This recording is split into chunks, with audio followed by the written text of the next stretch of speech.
Hello student, welcome to Skylight, make your future bright. अच्छा student, जैसा कि हम पिछले लेक्चर में पढ़ लिया था composition reaction, decomposition reaction, displacement reaction और डिस्प्लेसमेंट रिएक्शन का कुछ पार्ट जैसे उसका देखे थे थर्मल डिकम्पोजिशन, वहाँ कुछ एग्जाम्पल लिख रखे थे थर्मल डिकम्पोजिशन में, जैसे कि आप यहाँ देख सकते हैं कि ये देखिए थर्मल डिकम्पोजिशन में एग्जाम्पल लिए थे कैल्शियम कार्बोनेट को हीट किए थे तो calcium oxide plus carbon dioxide हमें मिला था। कुछ एग्जाम्पल इस तरह के दिए थे। और लेड नाइट्रेट को हीट किए थे तो हमारा ये फॉर्म हुआ था लेड ऑक्साइड, नाइट्रोजन डाइऑक्साइड और ऑक्सीजन। ये पिछले वीडियो में कुछ एग्जाम्पल इस तरह के किए हुए थे हम। तो ये था थर्मल डिकम्पोजिशन का। और उसके बाद किए थे इलेक्ट्रोलिटिक डिकम्पोजिशन का एग्जाम्पल, जैसे H2O को इलेक्ट्रिक करंट पास किए थे तो कन्वर्ट हुआ था H2 और O2, कुछ इस तरह। और एक सोडियम क्लोराइड का एग्जाम्पल लिए थे, सेम यही प्रोसेस करना है। इलेक्ट्रोलाइटिक डिकम्पोजिशन का एग्जाम्पल ये भी है, जिसमें देख रहे थे कि सोडियम बन रहा था और क्लोरीन फॉर्म हो रहा था। फिर उसके बाद देखे थे कुछ एग्जाम्पल उसका फोटोकेमिकल डिकम्पोजिशन का देख लेते हैं। फोटोकेमिकल डिकम्पोजिशन का एग्जाम्पल लिए थे AgBr के दो मोल लिए थे। और ये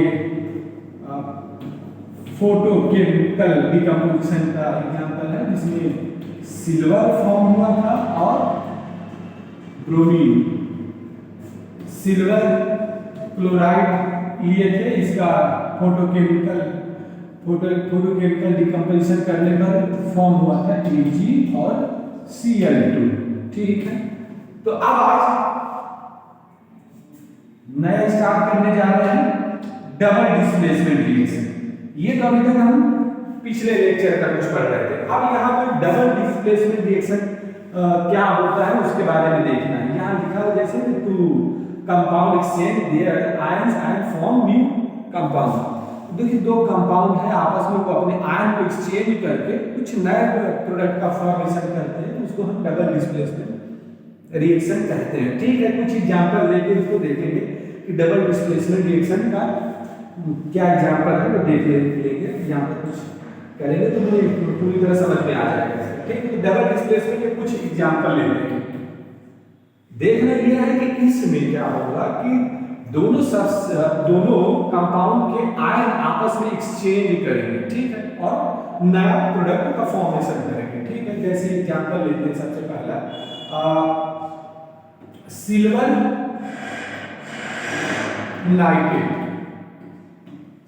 नाइट्रेट के साथ रिएक्शन करते हैं सोडियम क्लोराइड की। जैसे सोडियम क्लोराइड के साथ रिएक्शन करेंगे तो बन जाएगा हमारा silver chloride plus sodium nitrate. ये हो जाएगा। यहां पर ये जो सिल्वर नाइट्रेट फॉर्म होगा इसको हम किस तरह डिनोट कर सकते हैं। यहां पर ये व्हाइट पीपीटी फॉर्म होगी, व्हाइट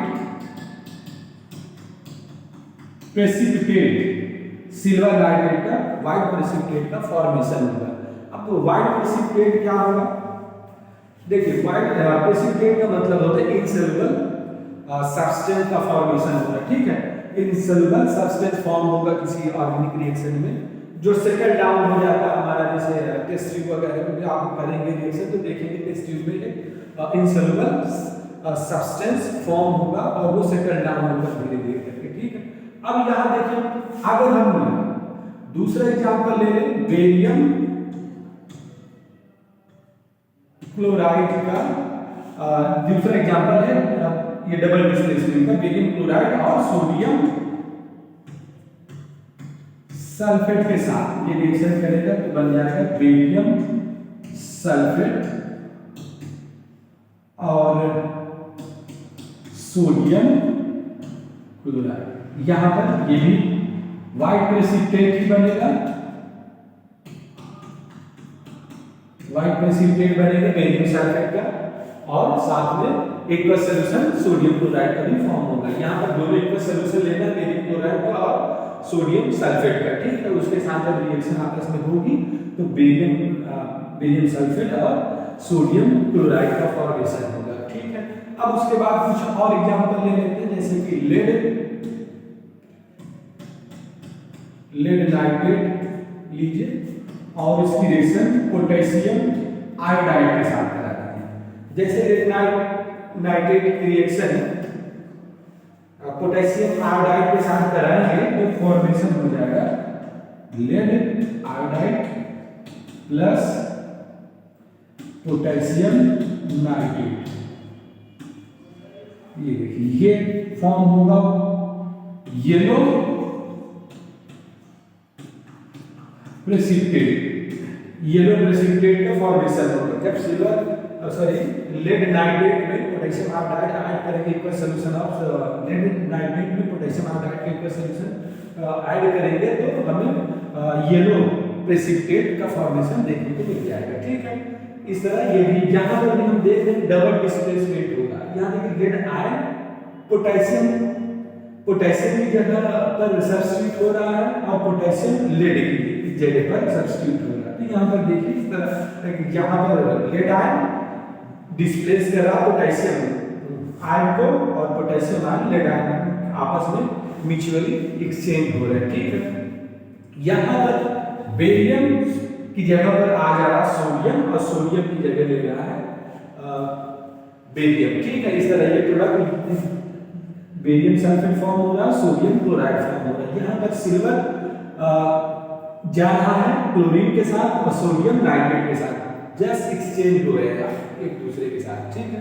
उसके बाद कुछ और एग्जांपल लेते हैं, जैसे आप ले लीजिए जैसे लेड के साथ आप करवा रहे हैं ये, ठीक है। उसके बाद आप बेरियम क्लोराइड का पोटेशियम सल्फेट के साथ भी कराएंगे तो सेम यही रिएक्शन होने वाली है, ठीक है। ये भी फॉर्म करेगा आपका barium sulphate potassium chloride, sorry यहाँ पर Cl ये Cl, इस तरह ये फॉर्म हो जाएगा। अब कुछ और एग्जांपल ले सकते हैं, तो यहाँ कुछ एग्जांपल हो गए डबल डिस्प्लेसमेंट के। यहाँ पर देख रहे हैं कि यहाँ पर क्या हुआ है कि बेरियम जो है पोटेशियम की जगह पर सब्स्टिट्यूट हो रहा है और पोटेशियम बेरियम की जगह पर आ जा रहा है।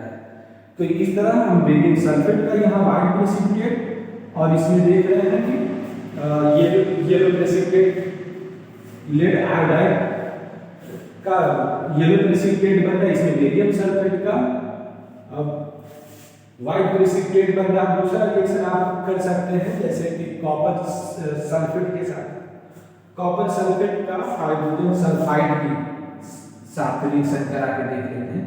चलिए हम इसे इरेज करते हैं। कुछ और एग्जांपल, जैसे यहाँ पर कॉपर सल्फेट ले लेते हैं और H2 गैस पास कराएंगे तो क्या होगा, कॉपर सल्फाइड और H2SO4। यहाँ पर ब्लैक PPT का फॉर्मेशन होगा, कॉपर सल्फाइड के ब्लैक PPT का फॉर्मेशन होगा इस रिएक्शन में, ठीक है। तो यहाँ पर हम कुछ एग्जांपल ले चुके हैं, कई एग्जांपल हो चुकी डबल डिस्प्लेसमेंट का। अब आइए देखते हैं रिडॉक्स रिएक्शन क्या होती है, ठीक है। तो डबल डिस्प्लेसमेंट का रिएक्शन को समझ में आ गया, डबल डिस्प्लेसमेंट क्या होती है। अब हम देखते हैं कि रिडॉक्स रिएक्शन क्या होती है, ठीक है। चलिए आगे बढ़ते हैं।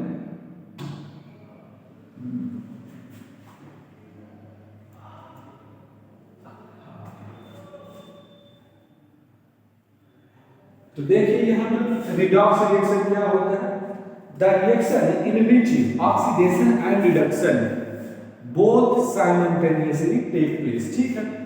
तो ऑक्सीडेशन एंड रिडक्शन जहां पर वो केमिकल रिएक्शन जिसमें ऑक्सीडेशन और रिडक्शन एक साथ हो रहा होता है, तो उस रिएक्शन को बोलते हैं रिडॉक्स रिएक्शन, ठीक है। या इसको दूसरे शब्दों में बोल सकते हैं हम ऑक्सीडेशन एंड रिडक्शन रिएक्शन, ठीक है। तो इसका कुछ एग्जांपल लेके देखेंगे आप। क्योंकि ऑक्सीडेशन और रिडक्शन दोनों होगा, reaction in which both oxidation and reduction take place, that reaction is called as redox reaction. तो अब यहां प्रॉब्लम आ रही है कि ऑक्सीडेशन और रिडक्शन को कैसे समझें। तो ऑक्सीडेशन का मतलब सिंपल सा ये है, ऑक्सीडेशन अगर आप देखना चाहते हैं तो देखिए, ऑक्सीडेशन का मतलब होगा कि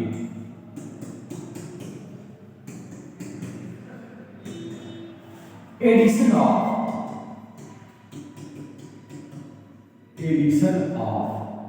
oxygen and removal of hydrogen. Oxidation का मतलब होता है addition of oxygen and removal of hydrogen, जबकि रिडक्शन का क्या मीनिंग होगा? Reduction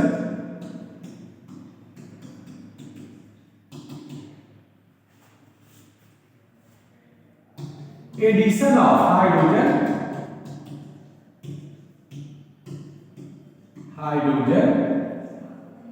and removal of oxygen.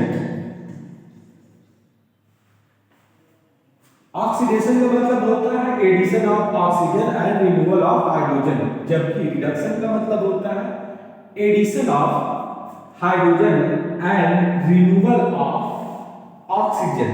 अब अगर हम एग्जांपल देखें, जैसे मान लीजिए हमारा ये सब्सटेंस है जिसमें O लगा हुआ, अब यहां से अगर ये O हट जाएगा, ठीक, यहां देख रहे O था पहले, O हमारा रिमूव हो गया, तो इस कंडीशन में हम कहेंगे ये हमारा रिडक्शन होगा, ठीक है, रिडक्शन होगा। अगर ये A है और इसमें हम O ऐड कर रहे हैं और ये AO बन रहा है, तो हम इस कंडीशन में कहेंगे कि इसका ऑक्सीडेशन होता है, ठीक है। यानी A का यहां पर ऑक्सीडेशन हो रहा है, यहां पर रिडक्शन है, क्योंकि यहां पर ऐड हो रहा है ऑक्सीजन, A सिंगल था, इसमें ऐड हुआ O और ये AO फॉर्म हो गया, तो ऐड होना addition of oxygen, oxidation removal of oxygen, reduction. यहां देखिए, यहां से ऑक्सीजन हट रहा है, इसलिए इसको बोलेंगे रिडक्शन, ठीक है। यहां तक तो बात समझ में आ गई, ठीक है। कुछ एग्जांपल लेके देखेंगे रिडॉक्स रिएक्शन का, ठीक। आइए कुछ एग्जांपल लेते हैं।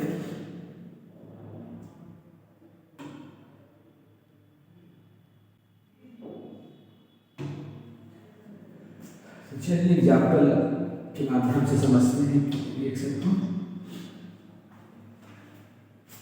तो पहले copper oxide, example of redox reaction, copper oxide reaction hydrogen के साथ का है, तो फॉर्म होगा कॉपर प्लस वाटर।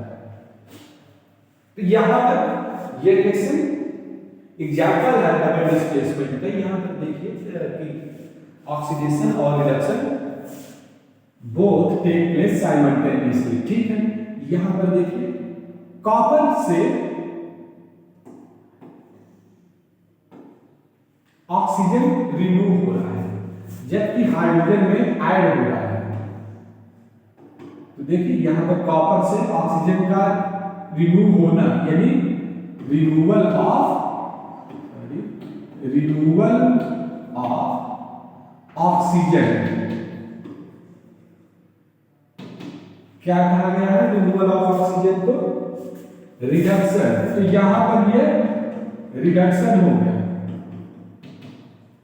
और और एडिशन ऑफ ऑक्सीजन O2 था और उसमें सॉरी H2 था, H2 से H2O बना हुआ, ठीक है। तो यहाँ पर दिख रहा साफ साफ कि यहाँ पर ऑक्सीजन ऐड हुआ है, तो एडिशन ऑफ ऑक्सीजन का सिंपल मतलब हुआ ऑक्सीडेशन, ठीक है। तो ऑक्सीडेशन होता है,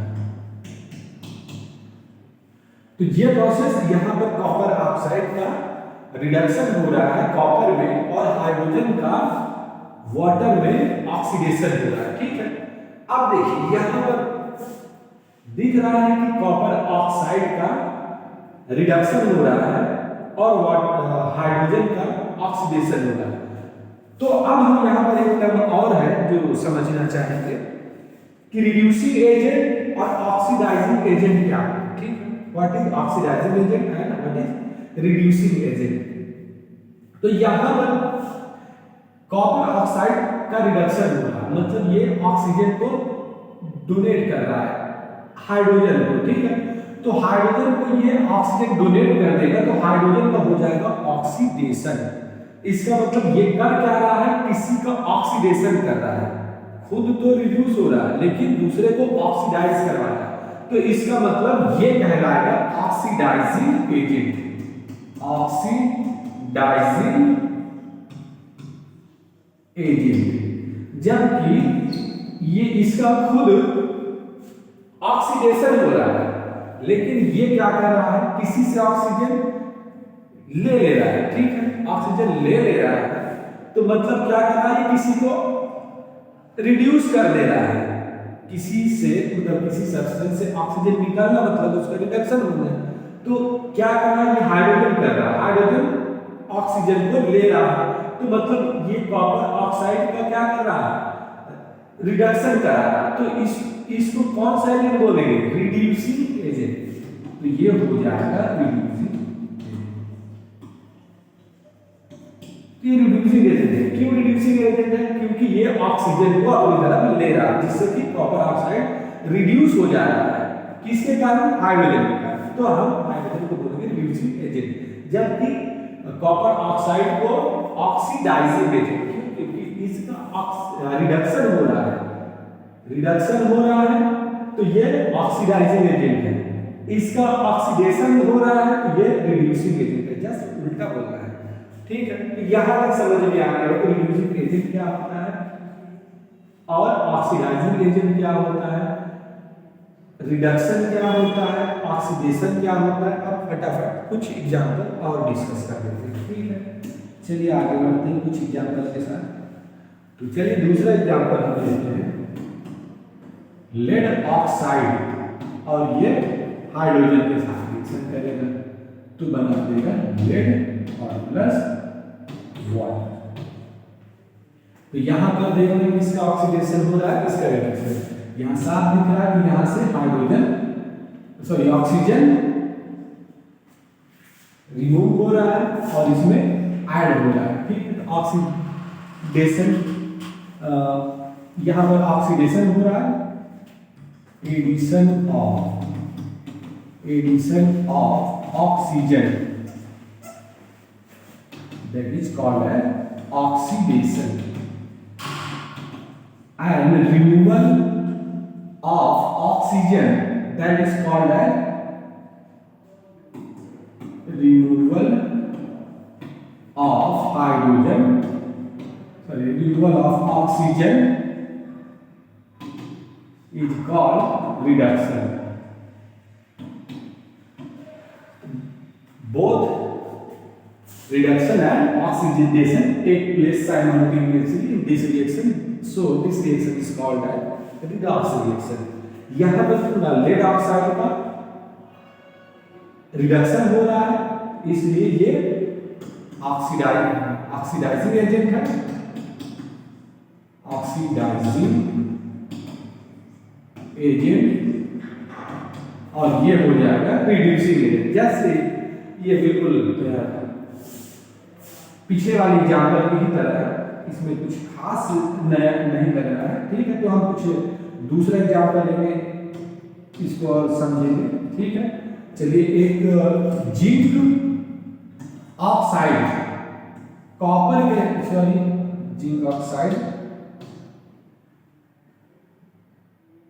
जिंक ऑक्साइड की रिएक्शन कार्बन के साथ कराते हैं, जिंक का फॉर्मेशन होता है प्लस कार्बन मोनोऑक्साइड का फॉर्मेशन। तो यहाँ पर भी यही प्रॉब्लम है कि यहाँ पर ऑक्सीजन रिमूव हो रहा है, तो इसको कहेंगे रिडक्शन, और यहाँ पर ऑक्सीजन ऐड हो रहा है तो ये ऑक्सीडेशन, और जिसका रिडक्शन हो रहा है वो रिड्यूसिंग, जिसका रिडक्शन हो रहा है वो ऑक्सीडाइजिंग एजेंट, और जिसका ऑक्सीडेशन हो रहा है वो रिड्यूसिंग एजेंट कहलाएगा। ठीक है, कुछ एग्जाम्पल और आगे लेंगे, तो चलिए देखते हैं।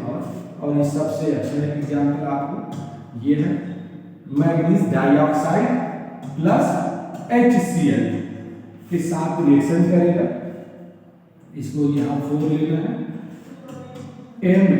MnCl2 Cl2 और 2H2O का फॉर्मेशन। यहां पर देखिए मैग्नीज डाइऑक्साइड, मैग्नीज क्लोराइड में कन्वर्ट हो रहा है, मैग्नीज डाइक्लोराइड। ठीक है, तो यहां पर यहां हो क्या है, removal of oxygen, removal of oxygen, यहां ऑक्सीजन यहां से निकल रहा है, तो यहां पर रिमूवल ऑफ ऑक्सीजन हम क्या बोलते हैं उसको, रिडक्शन। तो यहां पर इसका तो रिडक्शन होने वाला है, और यहां पर देखिए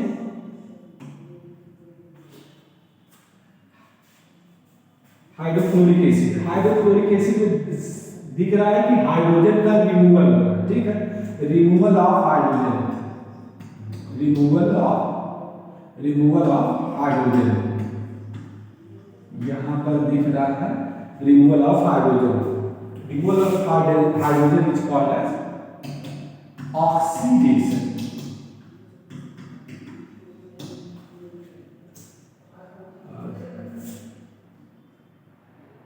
ठीक है, यहां पर इसका रिडक्शन हो रहा है, चलिए इसको पहले हटा देते हैं, यहां पर इसको हटा दीजिए। ठीक है,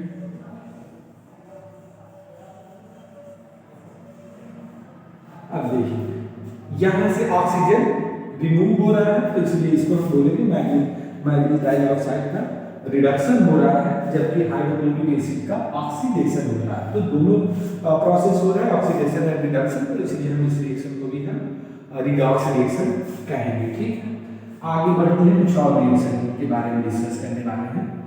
तो चलिए इस रिएक्शन को छोड़िए,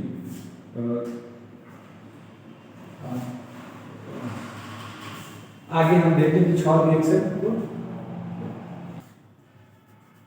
ओके, चलिए एग्जाम्पल को डिस्कस करते हैं फिर आगे से।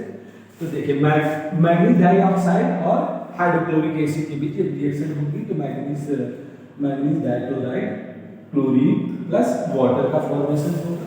अब यहाँ पर देख रहे हैं कि मैग्नीज डाइऑक्साइड का रिडक्शन हो रहा है, क्योंकि ऑक्सीजन यहाँ से निकल रहा है। ठीक है, और दूसरा हाइड्रोक्लोरिक एसिड में क्या देख रहे हैं, इसका ऑक्सीडेशन हो रहा है, क्योंकि यहाँ पर हाइड्रोजन यहाँ से हट रहा है और क्लोरीन में कन्वर्ट हो रहा है, तो यहाँ पर रिडक्शन और ऑक्सीडेशन दोनों प्रोसेस हो रहा है एक साथ, तो इसलिए ये हो जाएगा रिडॉक्स रिएक्शन। कुछ और एग्जांपल डिस्कस करने वाले हैं, चलिए अगला एग्जांपल लेते हैं,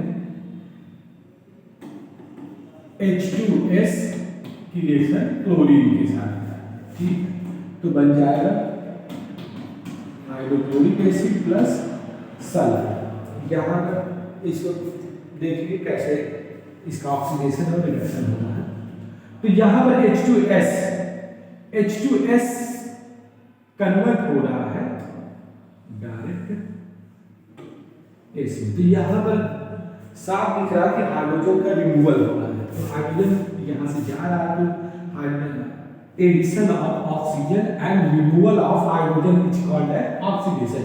तो यहाँ पर हम इसको कहेंगे कि ये ऑक्सीडेशन हो रहा है, जबकि यहाँ पर एडिशन हो रहा है हाइड्रोजन का, तो हाइड्रोजन का एडिशन हो रहा है तो इसको बोलेंगे रिडक्शन,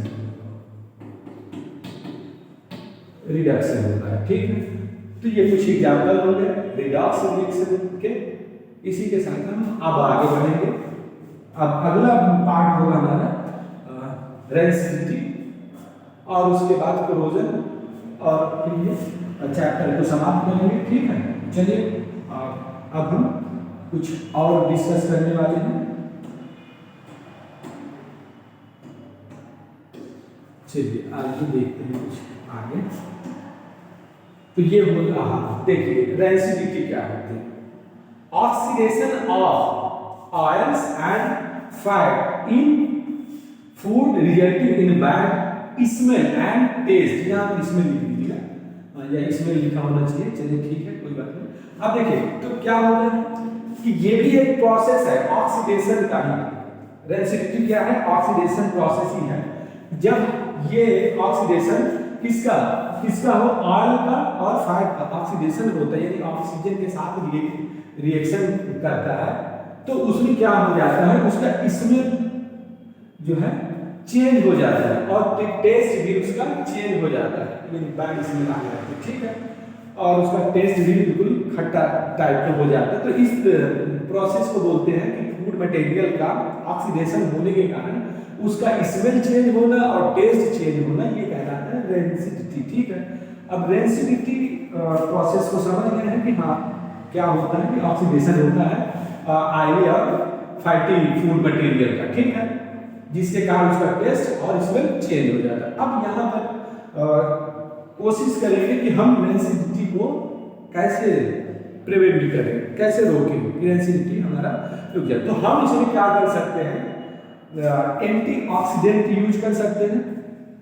और जैसे आप फूड मटेरियल पैकेजिंग में देखते हो कि जैसे चिप्स वगैरह की पैकेट आती है तो उसमें पहले से ही नाइट्रोजन गैस, मतलब नाइट्रोजन गैस को के प्रेजेंस में उसको पैक किया जाता है, जिससे नाइट्रोजन अनरिएक्टिव गैस होती है, जिससे कि ऑक्सीजन उसमें ना हो और नाइट्रोजन हो, नाइट्रोजन उसके साथ रिएक्ट नहीं करेगा, तो जिसके कारण क्या हो जाएगा, हमारा फूड मटेरियल का ऑक्सीडेशन पूरी तरह से रुक जाएगा और हम लंबे समय तक उस फूड मटेरियल को यूज कर सकते हैं जो कि ऑयल और फैट से बना हुआ, ठीक है।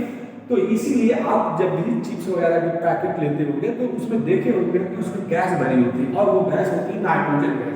नाइट्रोजन गैस ही भरी जाती है क्योंकि नाइट्रोजन अनरिएक्टिव गैस होती है और उस फूड मटेरियल को ऑक्सीडाइज होने से वो रोक लेता है और हमारा लंबे समय तक वो फूड मटेरियल को यूज कर लेते हैं। दूसरा, रेंसिडिटी को रोकने के लिए हम चीजों को फ्रिज वगैरह में रख देते हैं। वहां क्या होता है, रेट ऑफ रिएक्शन बहुत स्लो हो जाती है, जिससे कि लंबे समय तक हमारा फूड मटेरियल ऑयली और फैटी फूड मटेरियल लंबे समय तक चल जाता है, ठीक है। तो ये हो गया रेंसिडिटी। कोरोजन क्या होगा, कोरोजन को भी समझ लेते हैं सिंपल वर्ड में। कोरोजन क्या होता है कि metal are eaten by the action of air, water and other substance. Iron corroded by atmospheric oxygen and humidity and form red brown substance called rust। तो आप देखते होंगे कि आयरन सब्सटेंस को जब आप एटमॉस्फेरिक इन्वायरमेंट में एटमॉस्फेयर में रख देते हैं तो क्या होता है कि वहां पर लंबे समय पर रखे होने के कारण मॉइस्चर और एयर की प्रेजेंस में वहां पर उसका ऑक्सीडेशन हो जाता है, ठीक है। तो हाइड्रेटेड आयरन ऑक्साइड का फॉर्मेशन होता है, ठीक है, जिससे क्या हो जाता है कि हमारे मेटल के सरफेस पर वो पूरी तरह एक तरह से डिस्ट्रॉय होने लग जाता है, खराब होने लग जाता है। एक ब्राउन कलर का रेड ब्राउन कलर का सब्सटेंस उसमें इकट्ठे होने लग जाता है, जिसे हम कोरोजन कहते हैं। अब यही चीज जब केवल आयरन की बात करें, आयरन में यही चीज होगी तो हम उसे रस्ट बोल देते हैं। जब आयरन में एक तरह से सिंपल लैंग्वेज में, आप जनरल लैंग्वेज में आप देखते होंगे कि जंग लगना बोलते हैं उसको, ठीक है। तो वो समझ गए होंगे कि लंबे समय तक अगर खुले में हम रखते हैं आयरन के किसी सब्सटेंस को, तो क्या होगा कि वहां पर कोरोजन हो जाएगा। किसके कारण? मॉइस्चर में प्रेजेंट वाटर मॉलिक्यूल और ऑक्सीजन और साथ साथ एसिड की प्रेजेंस के कारण यहाँ पर एक लेयर बन जाती है हमारे मेटल के सरफेस पर, जिसे हम कोरोजन कहते हैं। ठीक है, तो इसी के साथ हम आज लेक्चर यहीं पर रोक रहे हैं। Thank you student.